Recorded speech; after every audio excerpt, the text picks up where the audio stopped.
elle n'aurait pas dû le dire parce qu'elle a été virée. On n'en fait pas assez pour l'écologie ? Moi, je regrette ce temps béni où j'ai applaudi des quatre mains, si je puis dire, où on avait un ministre d'État, numéro 2 du gouvernement, qui avait autorité sur un certain nombre de ministères qui dépendaient en quelque sorte et qui doivent dépendre finalement de ces questions-là, agriculture, équipement.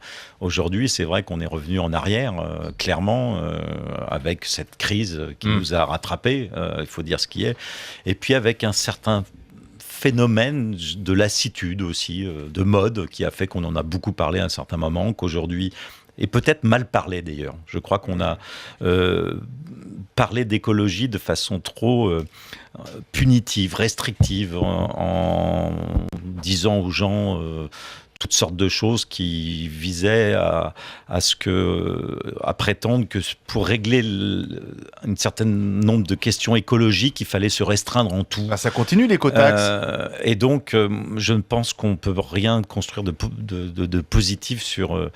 moi, je reste absolument persuadé que nous allons devoir, de toute façon, parce qu'on n'a pas le choix, épuisement des ressources naturelles, les questions liées au réchauffement climatique, nous n'avons pas le choix. Donc, il va falloir changer. Et moi, je reste persuadé, intimement convaincu que ce changement est synonyme de vivre mieux.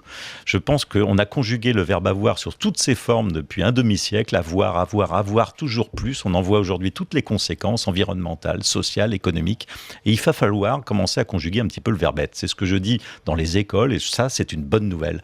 Il va falloir vivre vraisemblablement de façon un petit peu plus lente. Est-ce que ça, c'est une mauvaise nouvelle ? Non, c'est une bonne nouvelle.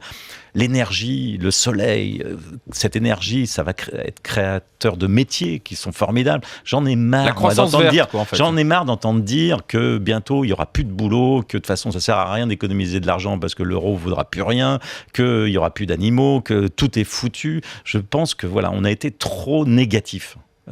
Et qu'il y a ce phénomène. Maintenant, il ne faut pas non plus se leurrer et il faut prendre à bras le corps le phénomène, parce que je peux vous dire que dans le Grand Nord, qui est un milieu extrêmement fragile, que je connais bien, j'ai vu l'évolution qui est assez dramatique. C'est-à-dire une accumulation d'anomalies climatiques qui sont autant de coups de poing que la nature prend dans la figure. Donc on prend un coup de poing, on peut se relever. Quand on en prend 20 dans l'année, on ne se relève pas. Et il y a des territoires entiers où il y a des drames. Vous voyez, aujourd'hui...